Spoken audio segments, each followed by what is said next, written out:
Bom dia! Este vídeo é um compilado com as dicas dadas pelos profissionais da equipe multidisciplinar aqui do Akebono Home. Espero que vocês gostem.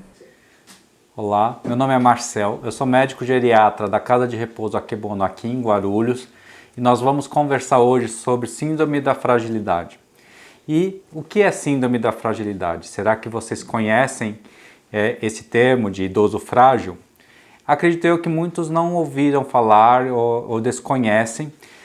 Isso acontece inclusive para profissionais da saúde por ser um termo relativamente novo e mais focado aqui na geriatria. Mas com certeza, tanto profissionais quanto vocês que cuidam de idosos ou conhecem muitos idosos vão reconhecer facilmente um idoso frágil quando eu for descrever e vamos conversarmos sobre esse assunto aqui. Então, o idoso frágil, basicamente, é aquela pessoa após 60 e principalmente após 80 anos que começam a desenvolver uma perda de peso, associada principalmente à perda de massa muscular. Isso vai trazer uma lentificação nos movimentos e uma diminuição de força muscular. E isso pode acontecer tanto associado a algumas doenças, como por exemplo demência, doenças metabólicas, como por exemplo diabetes descompensado, câncer, ou pode também acontecer com pessoas que não têm nenhuma doença mais grave, idosos que estão vivendo aí nas suas casas, levando suas vidas, de forma até então consideradas saudáveis. Por que acontece a síndrome da fragilidade? Primeiro tem um conceito que é muito importante nós entendermos, sobre a definição do processo de envelhecimento. Na ciência, na medicina, o envelhecer é o processo que acontece ao longo dos anos de redução da reserva funcional. Então, o que seria essa reserva funcional? Então, vou dar um outro exemplo, que é, por exemplo, uma pessoa que precisa caminhar até o supermercado, né? Isso, quando você tem 20, 30, 40, 50, 60, até 90 anos, se você estiver envelhecendo bem, você vai conseguir fazer isso de uma forma habitual, tá? Não vai ter dificuldades para fazer isso. Conforme você vai envelhecendo, você vai perdendo a reserva. Então, se tiver que fazer esse processo de caminhar até o supermercado, mas um passo mais acelerado ou até mesmo correndo, isso nas faixas etárias mais idosas vai ter uma dificuldade maior. Ou seja, aquela reserva que você tem que fazer para quando tiver que fazer um esforço maior ou fazer um estresse maior, você vai ter mais dificuldade de fazer e vai fazer de uma forma com desempenho pior, né? Ou mais lento, com mais dificuldade. Tá? Então isso é a redução de reserva normal, funcional, e é considerado envelhecimento fisiológico, um envelhecimento natural.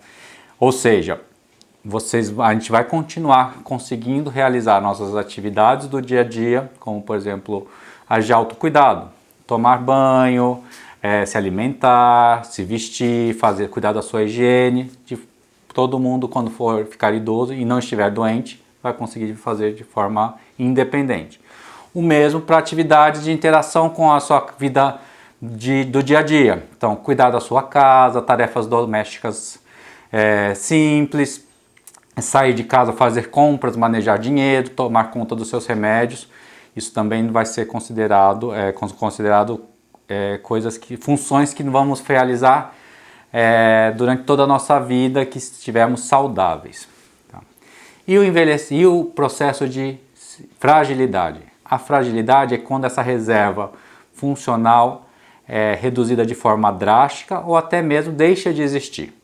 E, portanto, quando nós estivermos frente a algum desafio, algum estresse, isso vai levar a uma perda de equilíbrio e o organismo não vai conseguir tolerar bem esse estresse porque ele não tem reserva. Tá? Na parte médica, um ponto importante todos saberem que a parte médica não é o principal quando a gente vai manejar o idoso frágil. Tá? Não existe nenhuma pílula, Não existe nenhum comprimido que vá reverter ou que vai interromper esse processo de fragilidade, e sim uma série de cuidados de reabilitação com a equipe multidisciplinar. E sobre prevenção, né? Primeiramente, é que para a gente não ter fragilidade, nós precisamos cuidar para nós construirmos uma grande reserva funcional. Isso vai acontecer desde a idade muito mais novas, antes dos 60 anos. Isso vai ser ao longo da nossa vida, aos 20, 30, 40, 50 anos. É importante nós termos hábitos de vida saudáveis que vão ajudar para quando você tiver 80 anos, você ter uma boa reserva. Isso, se a gente for ver, principalmente nos dois primeiros critérios, a base são dois itens que eu gostaria de comentar aqui. O primeiro critério, se vocês vão lembrar, é a perda de peso involuntário. Essa perda de peso muito pode ser prevenida através de uma boa alimentação, uma alimentação equilibrada e saudável. Não precisa nem ser pautada através de vitaminas, suplementos alimentares. É você ter uma dieta balanceada. Isso a nossa nutricionista vai falar bastante a seguir na parte de abordagem nutricional. Isso vai valer também para a gente. E o segundo ponto que é importante na prevenção é a prática de exercícios físicos. O sedentarismo é um dos critérios principais. Se você fizer atividade física, você vai ter uma massa muscular melhor, de maior qualidade, você vai ser mais forte e vai conseguir prevenir a fragilidade. E isso é através de exercícios físicos aeróbicos, em conjunto com exercícios físicos resistidos, ou seja, exercícios de força e exercícios de equilíbrio. São muito importantes. Muito obrigado. Agora, a nossa técnica Márcia vai nos mostrar um pouco da nossa rotina. Agora vamos destacar algumas práticas do nosso dia a dia, que são importantes e benéficas não somente para os idosos, mas para as pessoas de todas as idades, e que vocês aí de casa podem incorporar na sua rotina. Tome sol. O banho de sol traz inúmeros benefícios para a saúde. O ideal é que seja feito até às 10 da manhã ou após as 4 da tarde. Fique atento, já que os idosos têm a pele mais sensível. Permaneça de 15 a 30 minutos, ao menos 3 vezes na semana. Beba água. Todos sabem da importância da hidratação, mas vocês sabiam que é comum o idoso não sentir sede? Mesmo quando o seu corpo esteja precisando de água. Essa faixa etária é mais propensa a quadros de desidratação. Recomenda-se que este consumo de água seja feito no período entre as refeições, várias vezes ao dia. Vamos nos movimentar? Incentive seu idoso a se movimentar ao longo do dia, caminhando pequenos percursos, pois permanecer muito tempo na mesma posição, sentada ou deitada, aumenta o risco de desenvolver lesão por pressão, conhecido popularmente como escara. E no caso de acamados, lembrar da mudança de decúbito. Fique atento. Se o idoso apresentar alterações de comportamento, como por exemplo, alteração de humor, agressividade, agitação ou sonolência, pode ter um sinal de infecção, falta de sono adequado ou até mesmo ajuste medicamentoso. Neste caso, o ideal seria procurar ajuda médica para que o quadro não se agrave. Para você que tem um idoso em casa, a nossa dica é que, independente do seu grau de funcionalidade e independência, é importante que esse idoso tenha uma rotina de atividades bem estruturada. Isso auxilia na sua organização mental, além de otimizar a sua autonomia para a realização das suas tarefas ao longo do seu dia. Alguns idosos acabam indo morar com seus familiares, com seus filhos, com seus netos. Esse convívio multigeracional é bastante benéfico, pensando que ele vai ter uma maior chance de socialização, além dos seus cuidados serem divididos entre mais pessoas. Porém, se não tomarmos cuidado, podemos deixar esse idoso mais dependente dos nossos cuidados. Isso acontece porque, no intuito de querer auxiliá-lo, a gente acaba fazendo por eles. Então, a gente deixa de dar o estímulo correto. Então, vamos tentar realizar as mesmas atividades nos mesmos horários diariamente. Então, aquele idoso que tem o hábito de, ao acordar, tomar banho, depois de tomar café, tentar fazer com que essa sequência de atividades seja recriada diariamente. Otimizar também sua orientação espacial e temporal, através de pistas visuais, como relógio, calendário. Nós mesmos, nesse período de pandemia, ficamos meio desorientados, não sabendo dia, horário. Então, com a ajuda desses facilitadores, o nosso dia fica um pouquinho mais fácil. Oferecer também atividades estimulantes, significativas e até desafiadoras.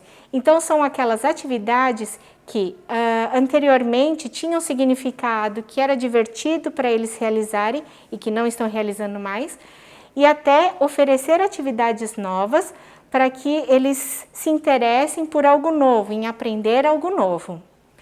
Devemos estimular sua participação nas atividades da casa. Então, deixar esse idoso responsável por alguma tarefa da casa que só ele vai fazer. Por exemplo, cuidar do pet. Então, ele que vai verificar se tem comida, vai trocar água, vai fazer a higiene do local, e isso vai trazer uma sensação de pertencimento. Para idosos mais dependentes, que têm dificuldade para a realização de tarefas complexas como um todo, deixá-lo participar pelo menos parcialmente da tarefa. Então, por exemplo, o ato de cozinhar. Aquele idoso que já não consegue mais ficar de pé por tanto tempo e fazer a tarefa como um todo, permitir e estimular sua participação, por exemplo, para lavar um ingrediente, cortar, né, mesmo que sentadinho. Isso vai trazer uma sensação de capacidade, né? Ele vai se sentir satisfeito em poder auxiliar na rotina da casa. Para todas elas, devemos tentar eliminar os possíveis riscos de queda e outros acidentes. Todas essas dicas, elas parecem muito simples, mas elas impactam na rotina de uma casa inteira, de uma família inteira. Então é necessário o empenho e o auxílio de todos para que essa nova rotina funcione para o idoso. Então fica aqui nossa dica. Vamos tentar? Olá, meu nome é Elisângela, sou fonoaudióloga e hoje vou falar sobre as alterações na deglutição do idoso e como que a fonoaudiologia pode ajudar. A disfagia é uma dificuldade em engolir alimentos, líquidos ou até mesmo a própria saliva. Não é uma doença, mas é um sintoma que pode estar presente num processo natural do envelhecimento devido à perda de força muscular. Também pode estar presente em algumas doenças, como por exemplo o Parkinson, o Alzheimer, o acidente vascular encefálico, mais conhecido como AVC, entre outras doenças. A disfagia ela pode ser classificada em graus leve, moderado e grave, sendo que nos casos mais graves, o idoso necessita do uso exclusivo de uma sonda para se alimentar. Os sintomas mais comuns da disfagia é a presença de tosse ou engasgos durante as refeições, presença de pigarros constantes, dor para engolir, aumento do tempo para finalizar uma dieta, recusa alimentar, que pode trazer um quadro de desnutrição ou desidratação. E para você que tem ou conhece alguém que tem um idoso em casa, vou deixar aqui algumas dicas importantes. Nunca ofereça alimentos se o idoso estiver sonolento, pois isso aumenta as chances de engasgos. Certifique-se que ele está num posicionamento adequado com o tronco reto e cabeça erguida. Evite ambientes barulhentos, como o uso de televisão, de rádio, porque isso pode causar distrações e fazer com que o idoso esqueça de engolir a comida. Dê preferência por alimentos macios e mesmo assim, se o idoso continuar apresentando dificuldades na alimentação ou engasgos, procure um fonoaudiólogo, que é o profissional habilitado para avaliar, fazer as adequações necessárias das dietas para evitar futuras complicações. Ou procure um médico da sua confiança, que ele fará o direcionamento necessário. Espero ter ajudado com essas dicas. Olá, eu sou a Giane, responsável técnica da fisioterapia. Eu vou dar dicas de exercício para a gente manter a força, a coordenação motora, a amplitude de movimento, utilizando utensílios que a gente tem em casa. Então, primeiro, segurando o cabo de vassoura com as duas mãos, nós vamos agora dobrar um pouquinho os joelhos. Aí, Cossan, dobra os joelhos, estica os braços lá na frente, puxa o ar pelo nariz, levanta e volta. Nós vamos fazer uma sequência de 10 movimentos, ó. Puxa, solta. Esses movimentos, eles são importantes porque conforme vai passando o tempo, a gente vai ficando mais fraco. Então, para fortalecer toda a musculatura de ombro, braço e mãos, manter a amplitude de movimento, ó, associado com exercícios respiratórios. Olá, eu sou a Cássia, também sou fisioterapeuta aqui da casa. Temos idosos com diferentes graus de mobilidade que impactam diretamente em sua funcionalidade. A queda é a principal causa de lesões, de hospitalização e de perda da independência funcional deles. Sendo assim, trabalhamos com fortalecimento muscular, coordenação motora, equilíbrio e uso adequado dos dispositivos auxiliares de marcha, que são as bengalas e os andadores, e os dispositivos auxiliares da locomoção, que são as cadeiras de rodas. É importante lembrar que todo dispositivo auxiliar, tanto de marcha como de locomoção, ela deverá ser avaliada, prescrita, treinada e monitorada por um profissional especializado para evitar agravos e até mesmo as quedas. Especificamente, eu vou falar um pouco mais sobre a bengala, devido ser um dispositivo mais comumente encontrado. Frequentemente observamos o uso dela incorreto, o que muitas vezes nem foi prescrita. Vou mostrar para vocês como segurar a bengala de modo correto. A manopla deverá ficar voltada para você e não ao contrário, assim. Outro erro muito importante que a gente observa também é quanto à altura dela. Ou ela está muito alta ou ela está muito baixa em relação à estrutura física da pessoa. No meu caso, a bengala está muito alta. Essa bengala, ela é de alumínio, então eu consigo regular de modo prático para a minha estrutura física, para a minha altura. Existe também as bengalas de madeira, onde o ajuste dela deverá ser feito por uma serra.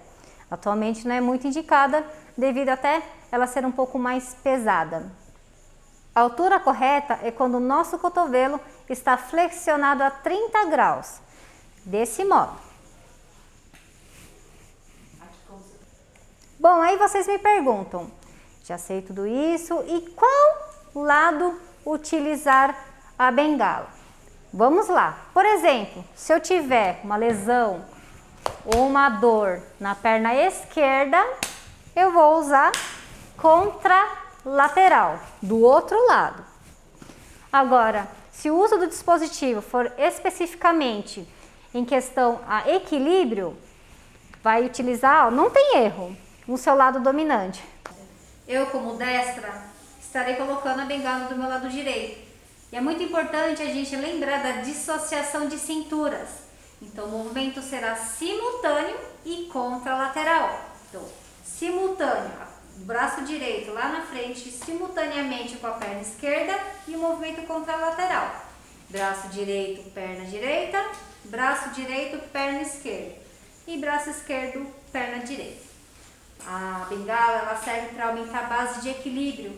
Então, a gente precisa ver direitinho aonde que ela vai estar posicionada. Não tão perto, nem tão longe e muito menos descarregar o peso, pois a bengala ela não foi feita para descarregar o peso, somente para aumentar a base de apoio mesmo. Agora eu vou mostrar para vocês como seria uma marcha utilizando a bengala como dispositivo auxiliar.